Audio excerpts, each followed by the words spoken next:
Tuesday morning mga ka-guys, ang oras is alas 8 na po ng umaga. Ayan po, si Kuya AJ is mayroong isi-share sa inyo.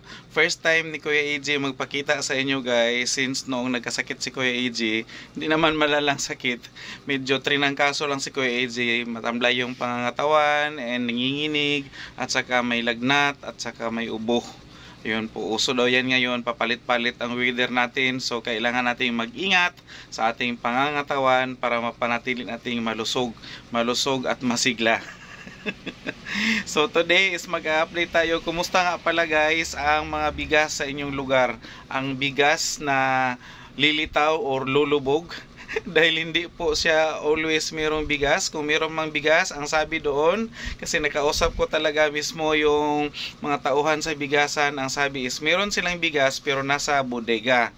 Nasa bodega pero hindi nila binibigay doon sa mga pakunti-kunti lang yung mga binibili. Kagaya ni Kuya AJ, bibili lang ng apat na bigas or minsan tatlo.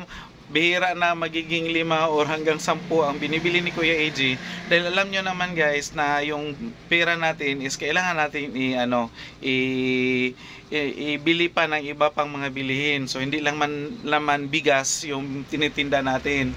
So pero ganun pa man, nakabili pa rin si Kuya AJ, pero hindi po doon sa mga wholesaler talaga na malalaki sa Uyanggurin. Shout out sa aking pinsan dahil meron talaga siyang bigasan na i-share ko na din sa inyo ito sa aking mga vlog, ang kanyang bigasan sa may Matina Aplaya.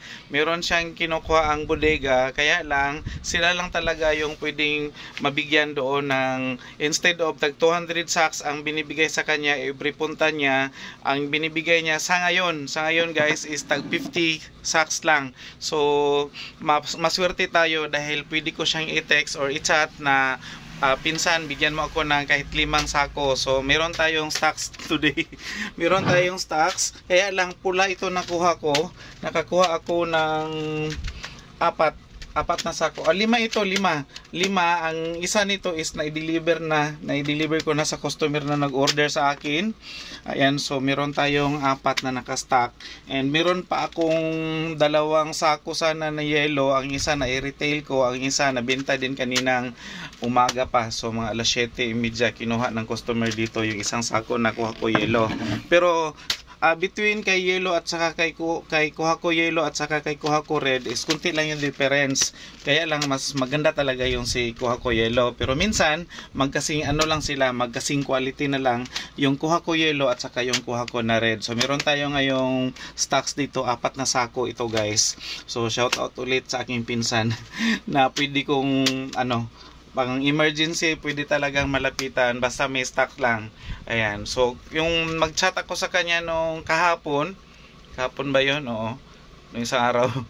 Sunday afternoon. Nung nag-chat ako, timing na mayroon pa naiwan, pagdating ko sa kanila nung kunin ko na yung bigas is na lang yung available, isa na lang talaga. So naagapan natin. At saka ito, meron akong isang sakong Master Chef na asin tag 220 ang sako. So 20 ang sako nito.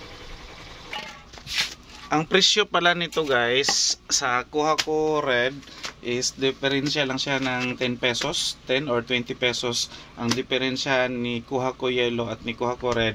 So si kuha ko yellow, for example, kung nag 1.3 yung isang sakong 25 kilos, si kuha ko red is mag 1.290 or 1.280. Ganon yung niya. Ganon yung difference ng presyo sa kanila ni kuha ko red at ni kuha ko yellow. So mas okay na kaysa sa makakuha ka ng ibang brand na hindi mo naman kilala. So ito kasi tested na itong si kuha ko yellow at saka red.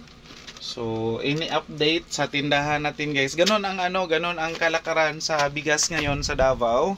Hindi pa siya stable talaga. Sabihin man nila na walang shortage sa bigas, hindi siya kapani-paniwala dahil pag magpunta ka doon, unusual talaga yung makikita mo doon, na yung usual kasi pag magpunta ka is puno yung mga nila, mga tindahan, nakapatong-patong yung bigas, tag ilang tarima. Pero pag sa ngayon, kung magpunta ka ng Uyanggurin, yung mga tarima ng mga bigasan doon is walang laman. Ang sabi is nasa bodega daw. Anong problema? Bakit hindi siya hindi siya ilabas at saka ibenta ng ng kung may mamili di makabili.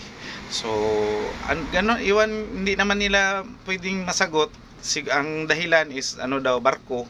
Ang barko is hindi daw baka na flat ang barko.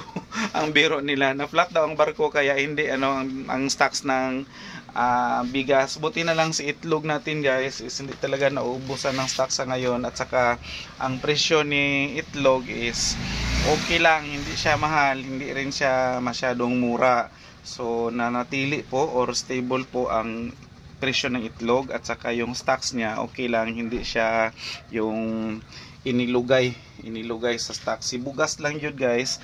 Kunyari may magdating na isang elf or isang truck, ang nakaantay na na customer is ang dami.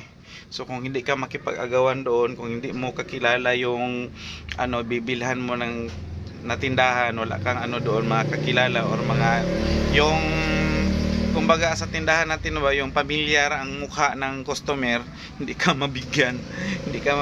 So sorry ka na lang. Sa ating mga gulay guys, although mahal pa rin yung ating mga gulay, dito tayo sa gulayan, although mahal pa rin, pero at least may namimili dahil pangunahing ito bilihin lalong-lalo, kasi hindi rin pwede na kakain ka always ng karne. Kung meron mang karne, dapat may gulay talaga. So kahit na mahal yung kamatis, si kamatis natin is nasa pa rin, nasa 110 to 120 ang kilo ni kamatis. Mabenta pa rin si kamatis guys. Ayan, iwan anong problema ni kamatis, bakit ganun siya kamahal. Pati si carrots natin, mahal din yung ating carrots. Ang kapital nito is nasa 150 to 160 ang kapital ni carrots. Ganon kamahal. Sino lang ba ang mura doon? Pati si patatas mahal din. Yung ating patatas mahal din guys, ganyan. Ayan. So ito si ampalaya, si talong, si sitaw same lang yung price niya doon. Mabibili mo siya sa 55 to 60 pesos ang kilo doon, yung sa kapital na ng ating mga binibiling mga gulay. Ganun pa man, sabi nga ni Kuya AJ is mabenta pa rin yung ating mga gulay kahit ganun siya kamahal, dahil isa siya sa mga pangunahing binibili ng ating mga customers. Kahit saan ka magpunta guys, mabenta talaga yung mga gulay, mga lamas-lamas, kasi hindi pwedeng magluto ka ng paksiw na walang luya at saka si sibuyas. Speaking of luya, mahal pa rin ang luya natin guys. Buti na lang naging stable ang presyo ni sibuyas, sibuyas na pula, yung sibuyas Bombay na tawag ni Kuya AJ. Stable pa rin yung kanyang price. So at least medyo mabalanse mabalanse lang yung presyuhan dito sa ating mga tindahan. Ang ating tuyo guys, meron pa din. Meron pa tayong kunting tuyo, pero siguro by the end of this week makapamili na si Kuya AJ ng ng panibagong stocks ng ating tuyo. Sa ating mga wines, wala pa masyadong okasyon. So may namimili pero hindi ganong malakas dito sa lalong-lalo sa ating mga solira ito, kasi mga mahal ito. Meron, pero yung ating mga ito ganito, mojito, mabinta ito guys. Mabinta itong ating mga mojito. So, ganun lang ang update ni Kuya AJ sa ating tindahan. Kahit papaano nakakapag move on or nakakabenta pa rin at saka nakakakuta pa rin yung tindahan ni Kuya AJ kahit papaano. Sabihin man nila or sabihin man ng iba nating magkasari na matumal, natural lang yan, okay lang yan, kasi may araw talaga na matumal. May araw talaga na matumal, bawal lang talagang sumuko. Ayan. Bawal lang talagang sumuko, at saka na rin yan guys, sanayan na rin yan yung mabenta ngayon, piyesta ngayon, kinabukasan after ng piyesta wala, tagtuyot na naman. So okay lang yan, basta wala lang talagang susuko. So hanggang dito na lang, and salamat sa pagsama ninyo kay Kuya AJ, and bye bye muna for now.